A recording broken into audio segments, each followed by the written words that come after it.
Let us pray.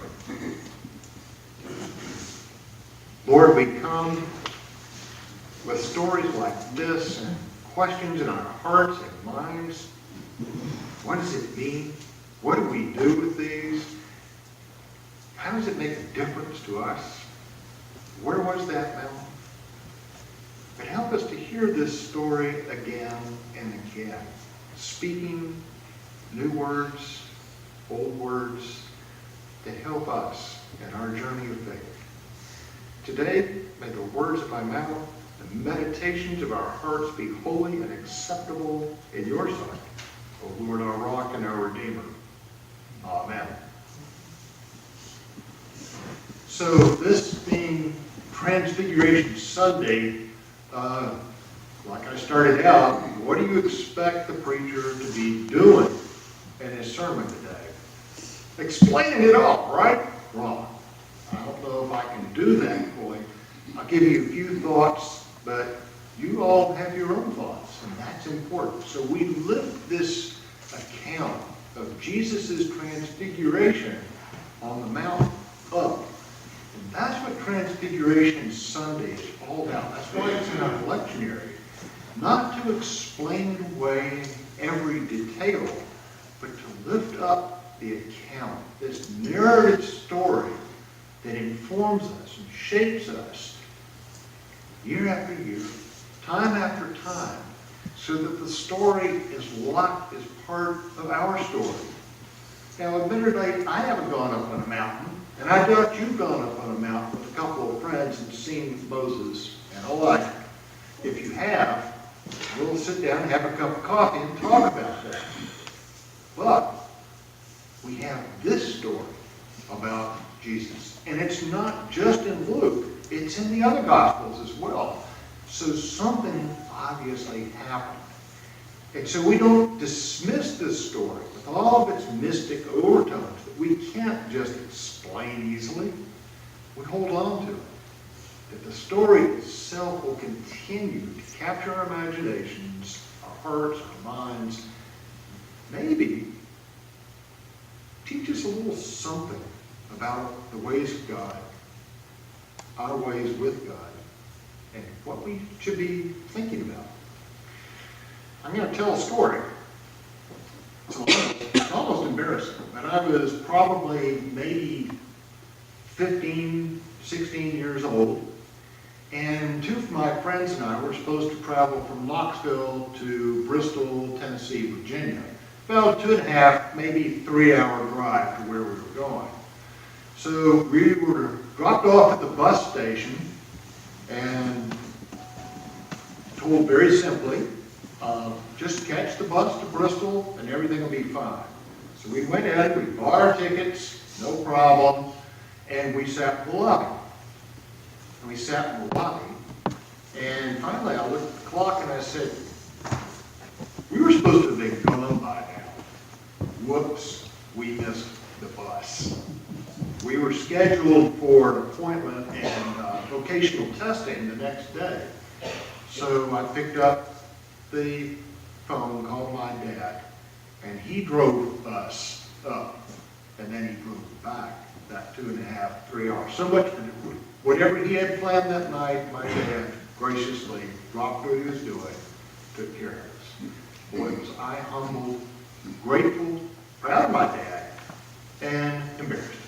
But that's the way it played out. Now, if you were to go to an airline terminal or one of the major train stations today, like, say, Union Station somewhere, you would find these boards up. One board will have arrivals and the other board will say departures. And that's really key. When I go in, that's usually one of the first things I look at is make sure my plane is on time. I also get announcements over my phone occasionally. But I want to make sure that plane is still coming, that I haven't missed anything, and that I have time maybe to get checked in and do what I need to do. And then when it comes to departures, I want to make sure that, that plane has come in and that it's getting ready to leave on time and where I need to go. That's just the way we do things now, and that's important. Furthermore, once you get back in the gate areas, they announce over the loudspeakers your flight, where you're supposed to be, what you're supposed to do, and why you don't leave your luggage unattended, or something terrible happens.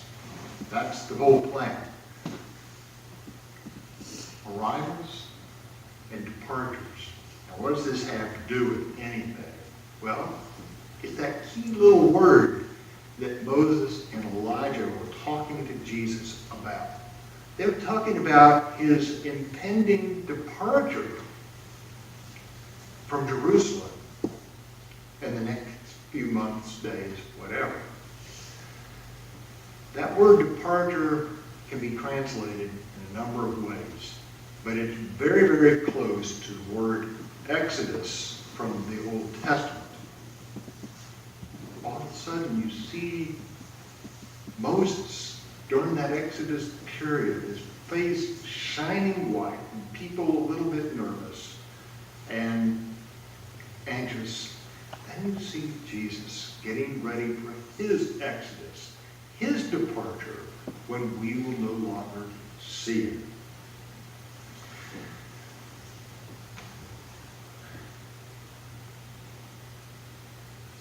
I don't know about your travels, but I suspect they might have been similar. When you are traveling to see friends or family, what's it like when you arrive? Does somebody welcome you? Or in my case, do they kind of go, oh, look what the cat drug in? There's always this welcome, this sense of joy being reunited. People are glad to see you, and no matter what else they don't say, yes, they are glad to welcome you and make you feel welcome. The next interesting part is what happens when you get ready to leave. Anybody else have this experience in your family? So we might have a long trip ahead, as we used to do in my family. I might be anxious to hit the road because I'm looking at anywhere from 8 to 11 hours of driving.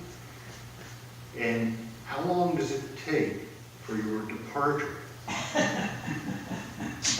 Well, first you say goodbye to Mom. Then you say goodbye to Granddad. Then you say goodbye to whoever drops by. Then everybody says goodbye all together.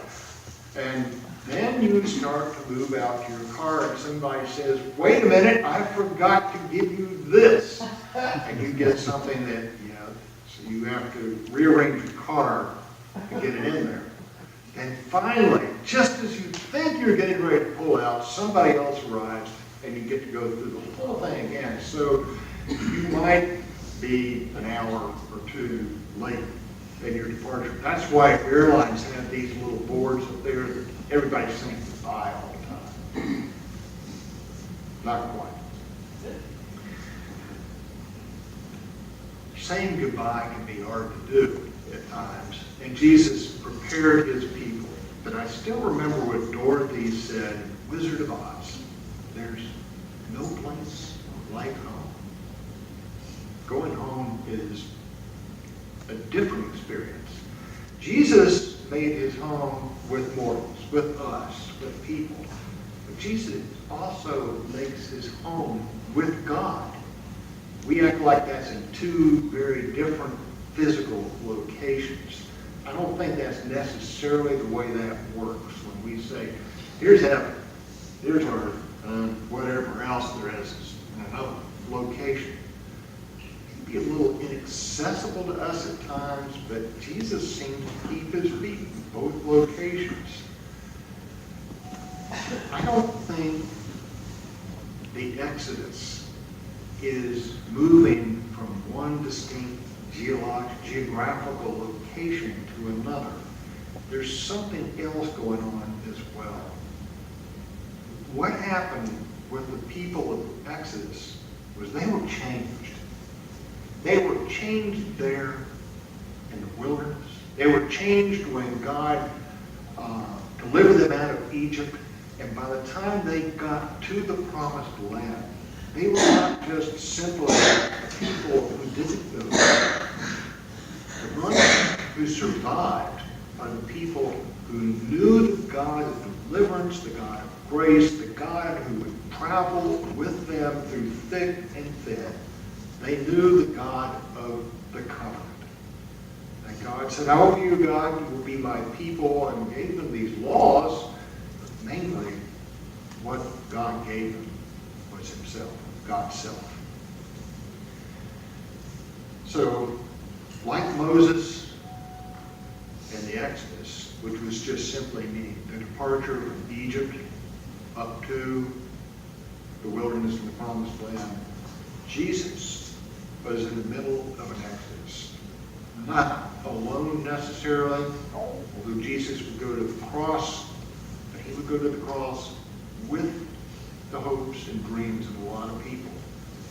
But he also goes through this process with us. The long goodbyes, the days of his talking, his serving at the table. Jesus didn't just abruptly leave, like getting up in the morning and seeing your guest has left you with an empty coffee cup. Jesus spent some time preparing people, showing them what it meant to be in the presence of the lineage of God's people, and how God would be with them to deliver them. It's simple stuff up to this point. But then you start adding up the people. We read that Peter, speaking for his disciples, didn't really get it yet. And in not getting it and making statements like, well, let's just freeze everything here at 3 shelters. A cloud came up, and it's the glory of God on the one hand, but it's also our cloud of confusion as we're grasping. And in the end, after the cloud is departed, it's just Jesus. Jesus is the one we keep our eye on.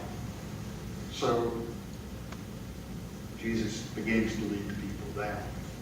So like those ancient Israelites who were afraid to look on Moses' shining face, Peter, James, and John were swept up in awe and a certain fear and an inability to really describe in words what they had just seen.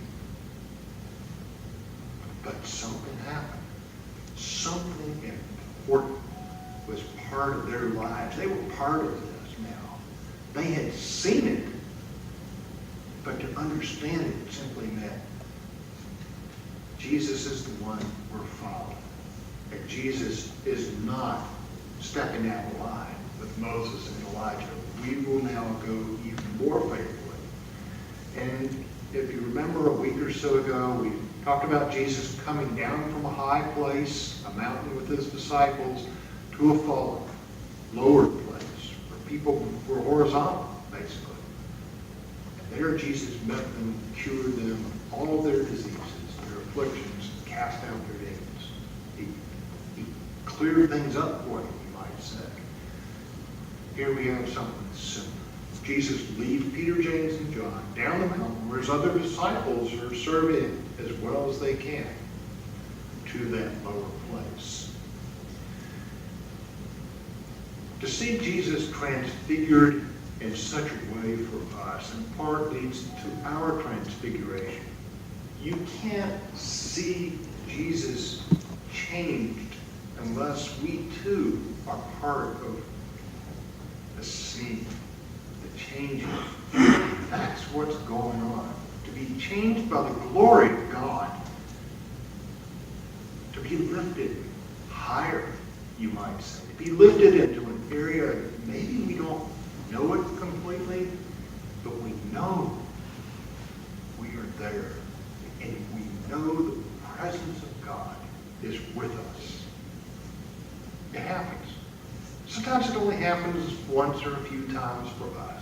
That's why we keep coming back here. That's why we gather for worship. Because we want to be ready. We want to be with this God who leads us from high to low and back to high again.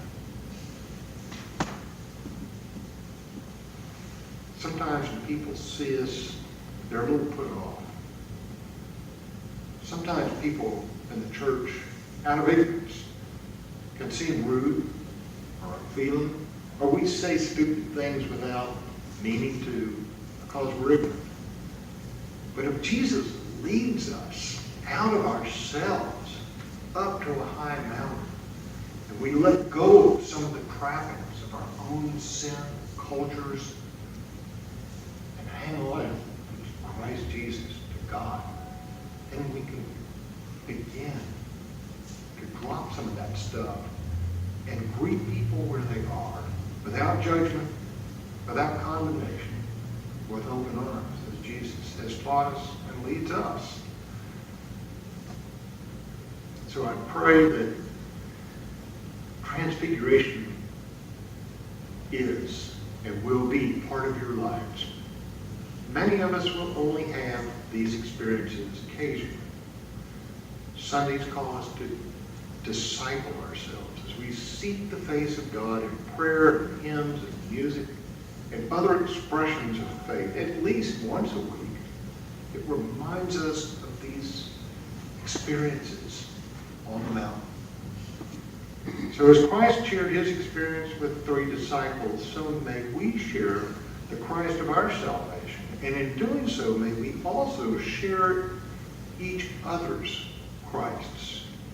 They're Christ-led transfigurations on our way to this great exodus from where we have been, with all of its richness, all of its darkness, into the light of God's promise.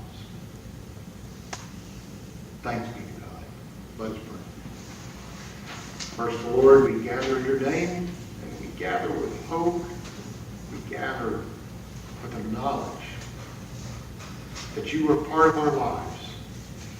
And those parts we don't understand that seem cloudy, may we clearly see you standing in our midst and leading us on our way. Amen.